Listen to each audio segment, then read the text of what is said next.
Alhamdulillah wa salatu wa salam ala rasulillah. Subhanaka la ilma lana illa ma 'allamtana innaka antal alimul hakim wa la fahma lana illa ma fahamtana innaka antal jawadul karim. Nous allons parler de notre mission dans la ruqya, notre but, ce que nous devons faire. La ruqya, c'est soigner les gens qui ont des problèmes de sorcellerie, de djinn. Mais ce n'est pas juste une affaire de médecine, comme n'importe quel médecin qui soigne. C'est un traitement avec le Coran, qui nécessite la foi. Et c'est pour combattre le shirk, la sorcellerie, les shéatines, aussi pour convertir les djinns. Mais, en plus de ça, dans notre groupe, la ruqya, c'est un combat contre la sorcellerie et le shirk. Un combat mondial. C'est dans ça que nous sommes. C'est dans ça que nous sommes. Et c'est pour ça que la première parole que nous disons dans le captage, Inna waliyya Allah, certes, mon allié est Allah.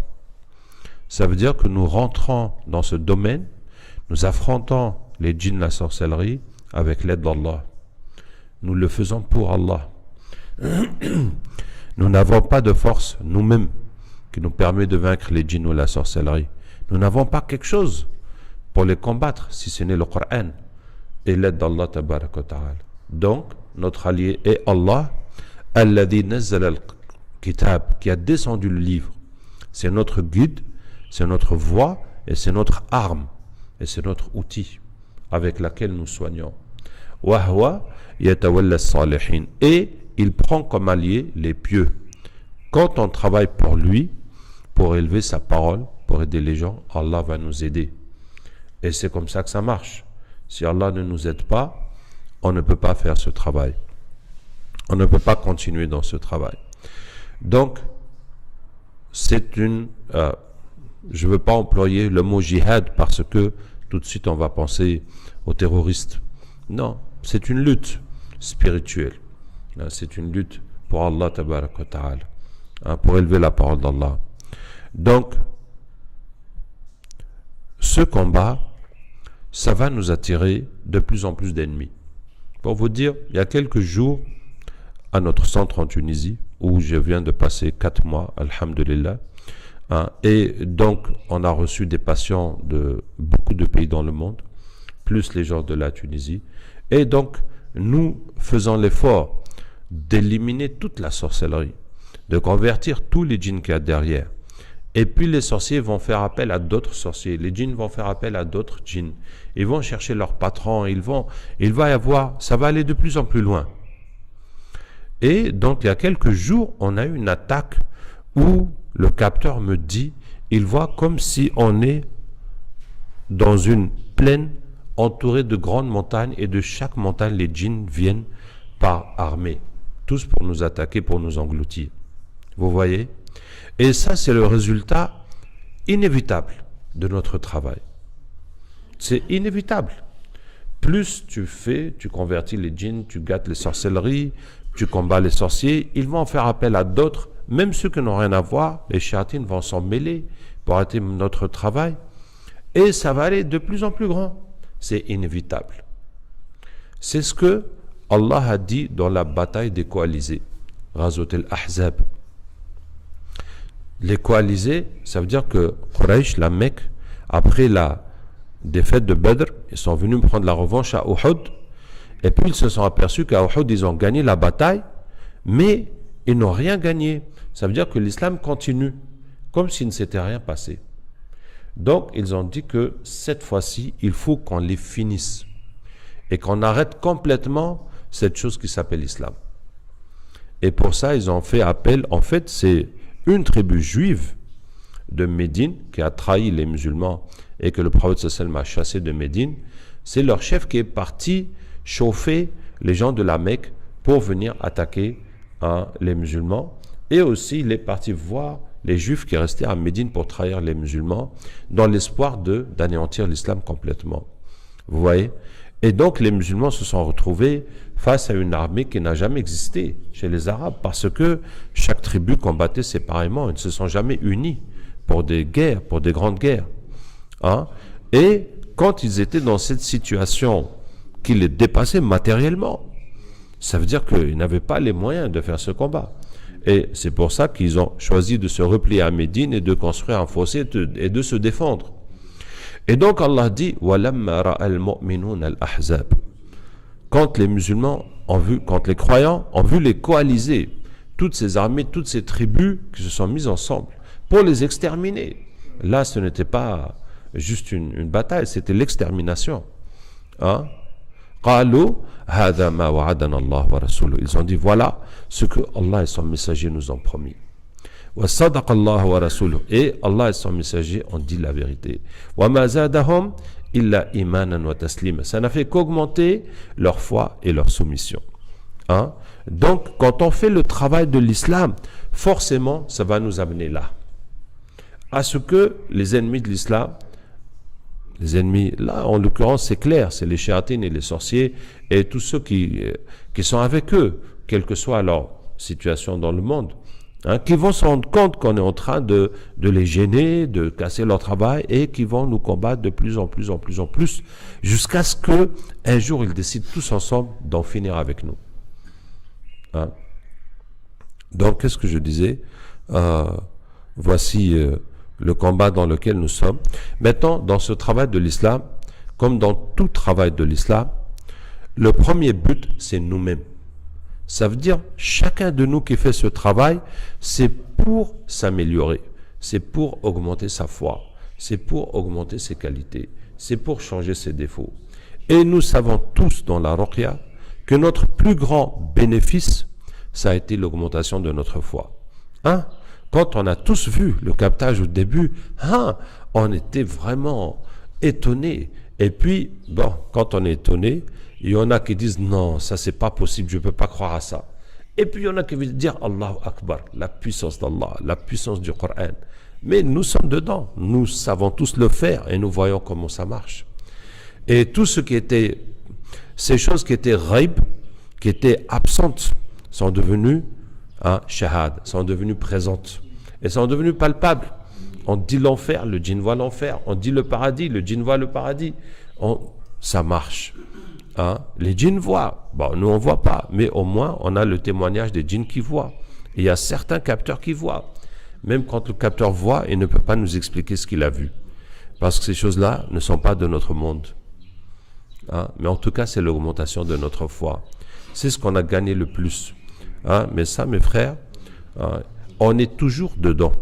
On est toujours en train d'augmenter sa foi, ses qualités, améliorer son comportement, augmenter d'humilité, hein, de miséricorde avec les gens, d'aider les gens, de faire des sacrifices. Toujours, ça finit pas. Ça finit pas. Et il y a toujours le piège de Shaitan. Comme j'étais une fois à une réunion avec Cheikh Naam, rahimahullah, l'émir du Tablir, c'était en 94, une année avant sa mort. Et c'était en Angleterre. Et en son nom, Cheikh Ahmed Lat, rahimahullah aussi, disait, hein, il disait que il y a des gens dans ce travail du Tablir qui se sont donné une position. Ça veut dire, ils se sont donné un grade. Hein, ils se sont dit que moi, voici la place que j'ai. Je suis tel niveau. Et maintenant, ils exigent d'être respectés et traités selon ce grade que eux-mêmes se sont donnés, que personne ne leur a donné. Et si on ne les traite pas selon ce grade, ils vont se fâcher et ils ne seront pas d'accord. Vous voyez? Et il y a ce danger de l'ancienneté pour dire que toi maintenant, voilà, c'est toi, hein, que les autres doivent respecter, que les autres doivent servir, que les autres doivent écouter. Hein, toi, tu n'as plus besoin de faire ceci, de faire cela. Et ça, c'est un piège. Et ça, c'est un piège. Non. Il faut toujours augmenter d'humilité. Hein? Et nous avons l'exemple dans Hayat al-Sahaba, radiyallahu anhum. Regardez, c'est Omar, radiyallahu anhu, quand il était calife. Quand il était calife. Hein? Et un jour, il tournait aux abords de la ville pour vérifier que tout se passe bien, qu'il n'y a pas des gens qui souffrent ou qui manquent de quelque chose. Et un étranger est venu. Et puis il avait des bagages, bon, et il a pensé que c'est quelqu'un qui cherchait du travail. qui était là pour gagner quelque chose à faire. Et puis, bon, il lui dit, toi, viens ici. C'est normal, est venu. Il dit, prends mes bagages jusqu'à tel endroit et je vais te payer tant. Il lui dit, d'accord. Et c'est normal, a pris ses bagages. Et puis, ils sont rentrés en ville. Hein? Et puis, les gens les croisaient, puis le regardaient bizarrement. C'est qui cet étranger? Et puis, le calife est en train de... Emir al-Mu'minin est en train de porter ses bagages. Et il dit, salam alaykum, Emir al-Mu'minin. Il dit, wa alaykum salam. Et le monsieur dit, mais qu'est-ce qu'ils racontent ces gens-là? Emir al-Mu'minin. Mais de quoi il parle? Hein?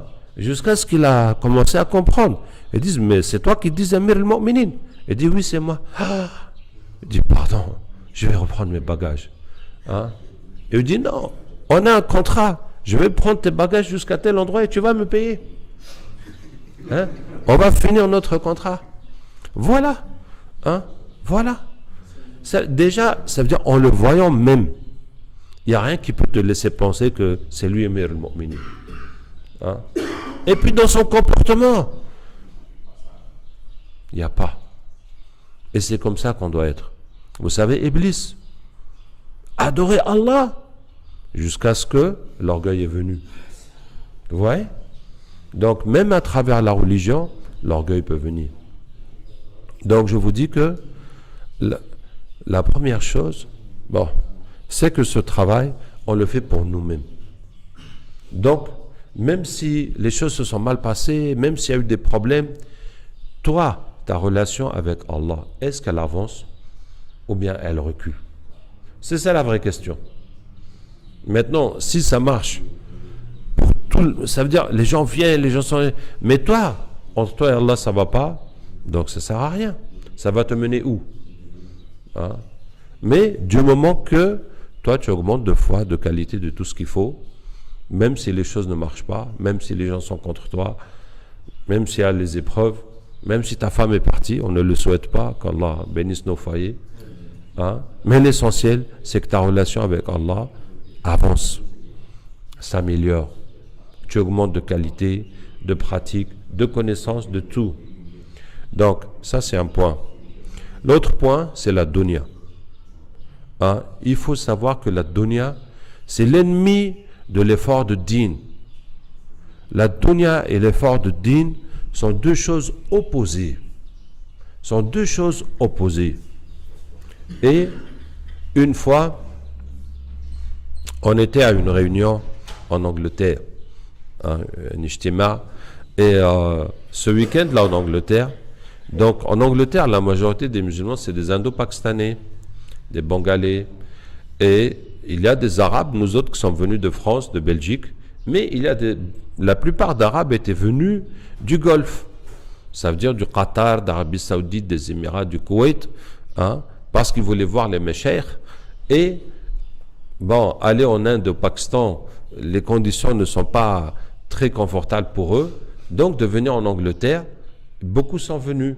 Donc déjà, il faut avoir le visa pour l'Angleterre, pour l'Europe, et puis prendre l'avion juste pour le week-end. Donc beaucoup de ces gens-là étaient vraiment à l'aise, quoi, hein, pour venir passer le week-end.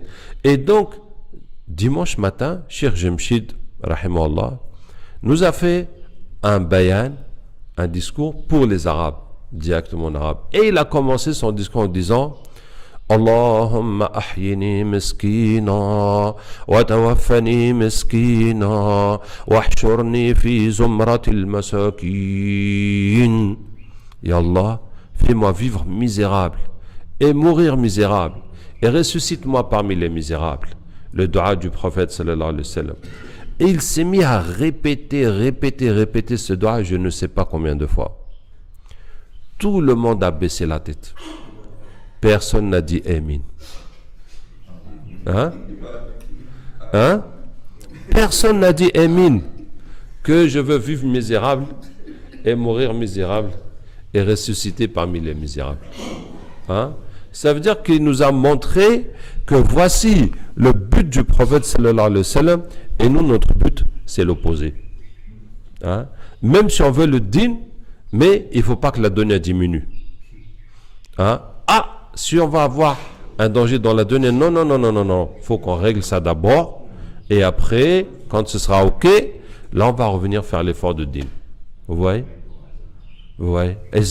Mais quand est-ce que tu vas avoir la confiance en Allah?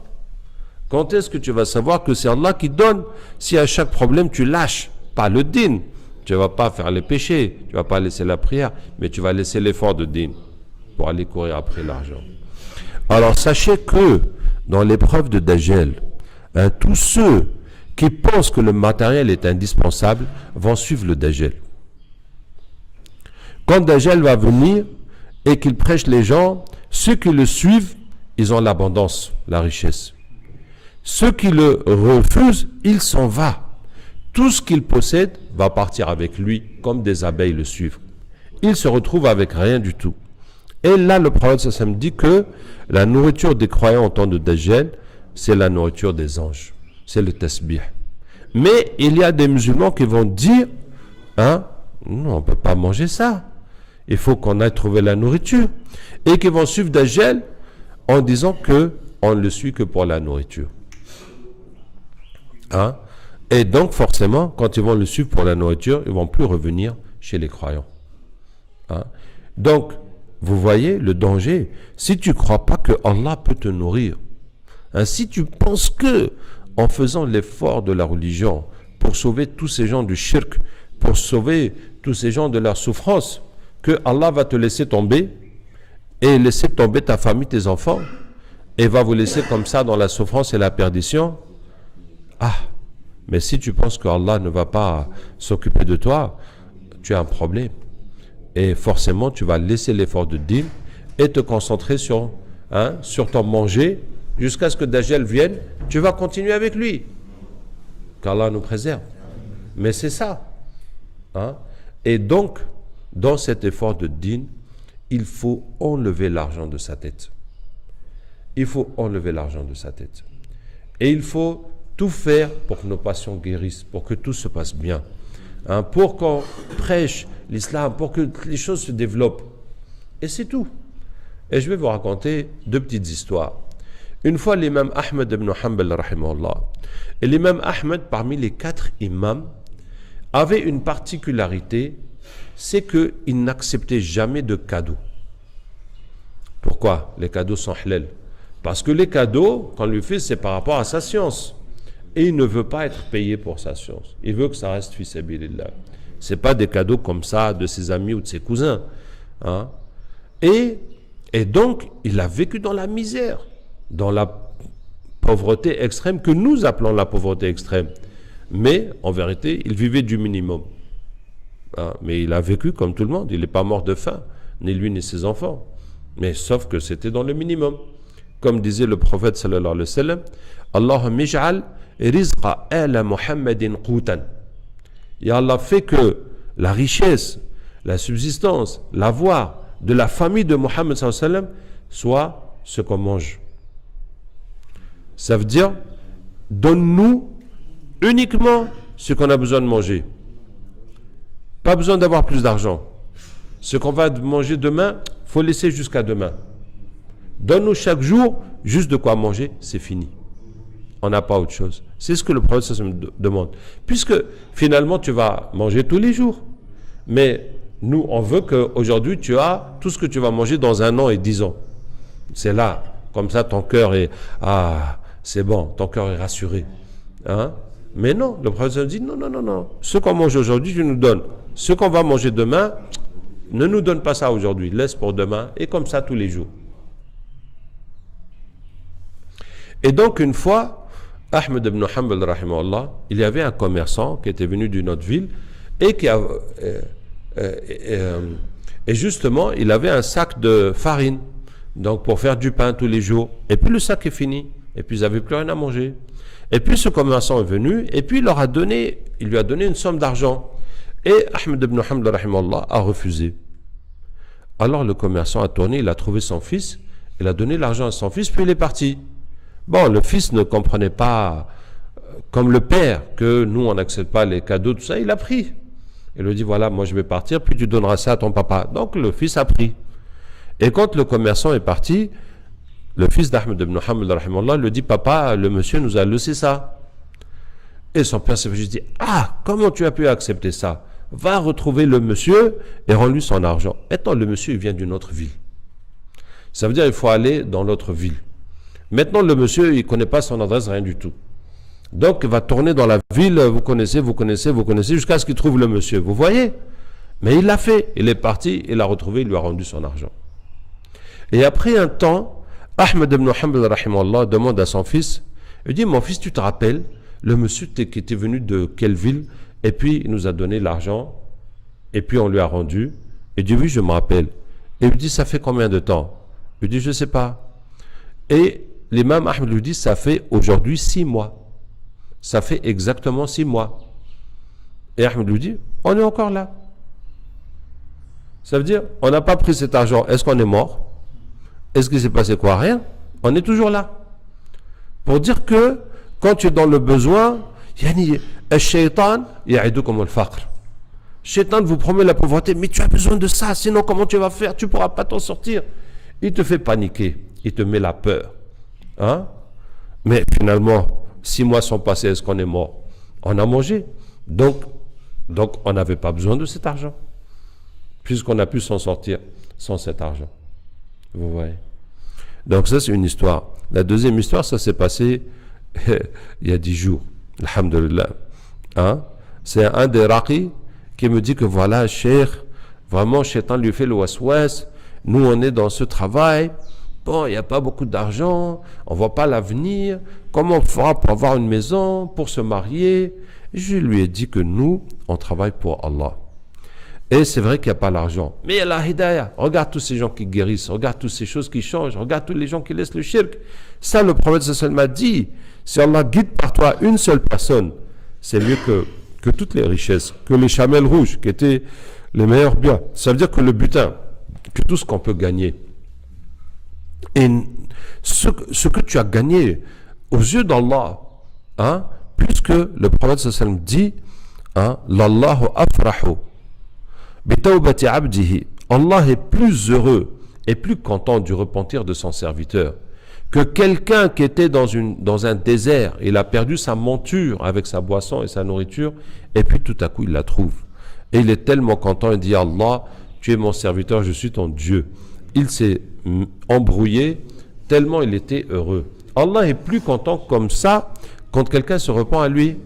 Et nous qui travaillons tous les jours à faire repentir les gens. Donc, combien Allah va aimer ce travail? Hein, combien Allah sera content de nous? Ça, c'est plus important que l'argent. Et donc, nous, c'est comme ça. On travaille pour Allah, pour la satisfaction d'Allah. Mais tout ce qu'on a besoin, Allah va le faire.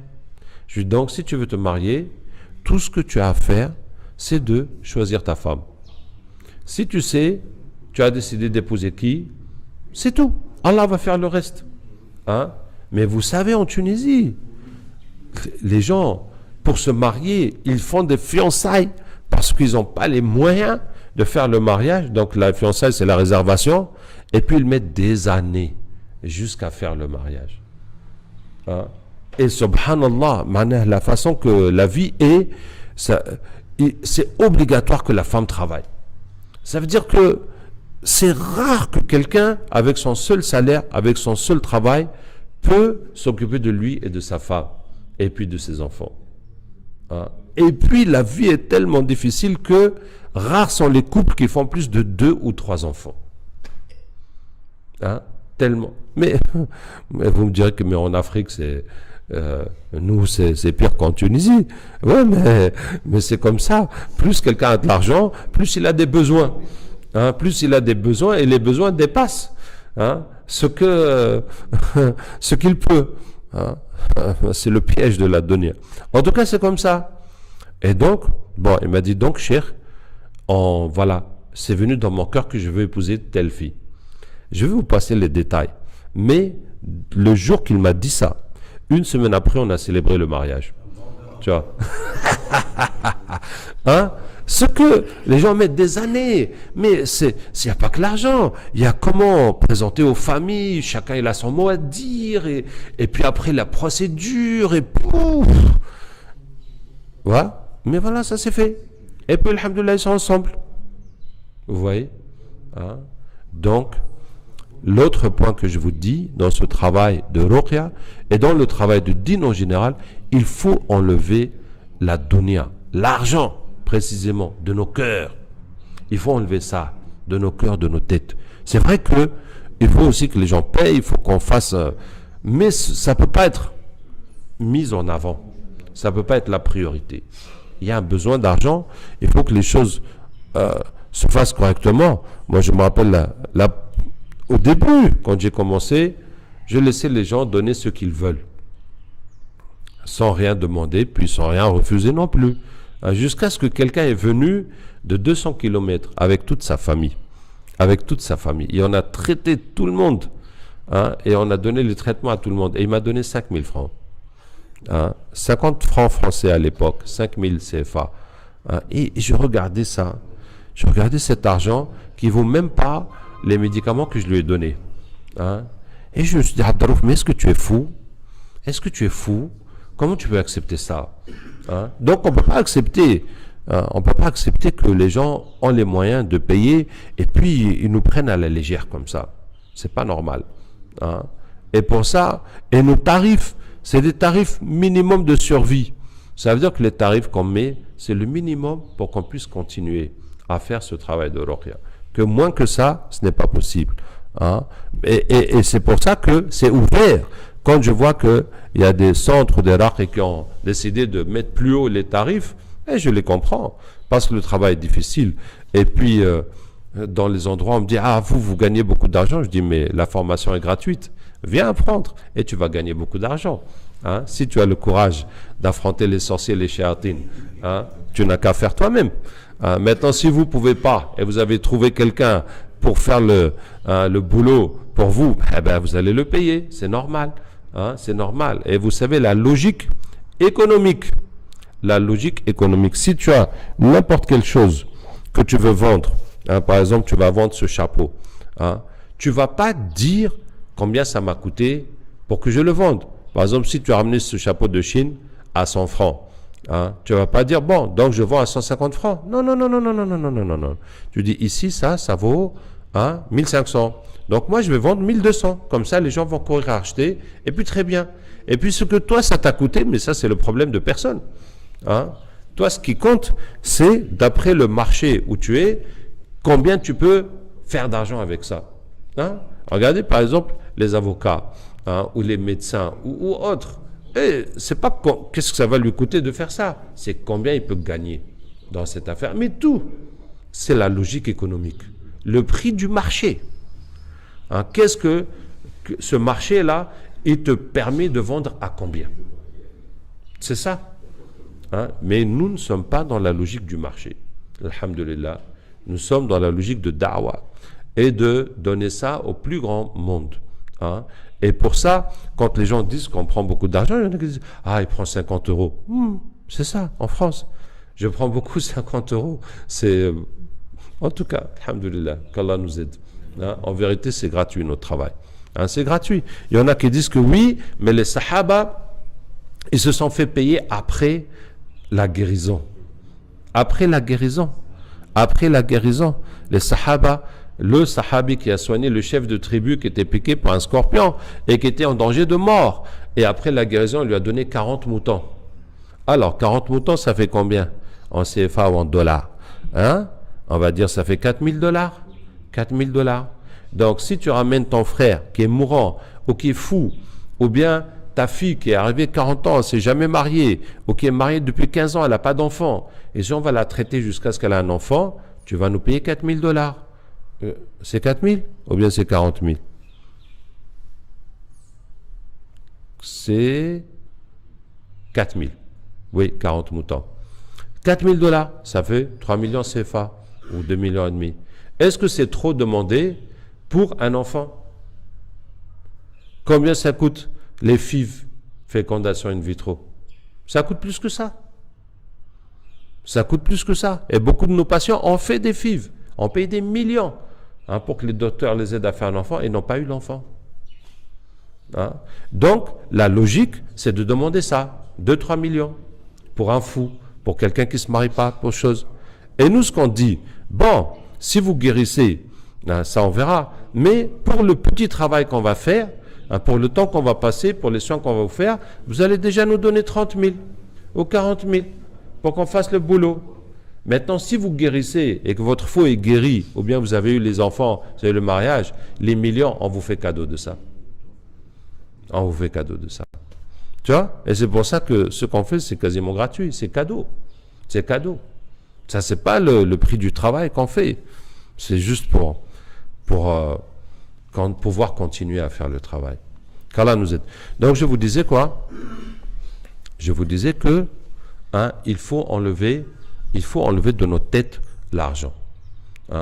Troisièmement, l'évolution. Nous devons évoluer et pour ça, nous avons aujourd'hui les examens. Alors, il y a les examens pour maîtriser la ruqya, bien faire la méthode, etc. avec les diplômes. Et ensuite, il y a la voie spirituelle. Et vous devez tous, mes élèves, mes raqis, maîtriser la voie spirituelle et la pratiquer et être capable de la prêcher. La voie spirituelle, c'est la plus grande découverte que j'ai faite dans ma vie. Même si elle n'est pas aussi célèbre que la ruqya, puisque c'est la ruqya qui est venue répondre à un besoin que les gens sentent beaucoup et un manque qu'il y a dans ce domaine. Mais c'est la plus grande découverte, la voie spirituelle. Et c'est ça qui a ouvert la voie à la ruqya. Parce qu'il faut avoir une spiritualité vraiment pour affronter toutes ces situations. Donc, vous devez l'apprendre et la pratiquer et être capable de la prêcher, simplement. Tu vois, il faut maîtriser ça comme tu sais faire la prière de A à Z. Et tu peux expliquer à quelqu'un, voilà, pour prier, d'abord tu dois faire tes ablutions. Tu n'as pas besoin de réfléchir pour dire que comment on fait la prière de A jusqu'à Z. Donc la voie spirituelle, ça doit être comme ça en nous. La voie spirituelle, donc quand vous maîtrisez, vous pouvez prêcher dans n'importe quelle mosquée, dans n'importe quel public et dans n'importe quelle langue. Et ça va être très très utile et bénéfique.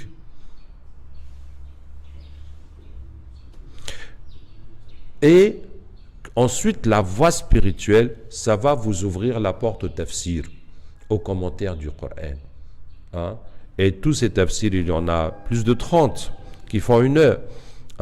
Et quand vous allez prêcher ça, là vraiment, c'est ouvert. Vous allez avoir un champ de prêche qui est très grand. Maintenant, ce n'est pas que vous allez prêcher la spiritualité pour gagner les clients dans la ruqya, mais ça va ensemble. Tu ne peux pas faire la ruqya et faire rien d'autre dans l'islam. Et tu es là, tu es un raqi, et puis c'est tout. Non, tu dois toi-même évoluer dans l'islam et prêcher les gens pour qu'ils évoluent dans l'islam.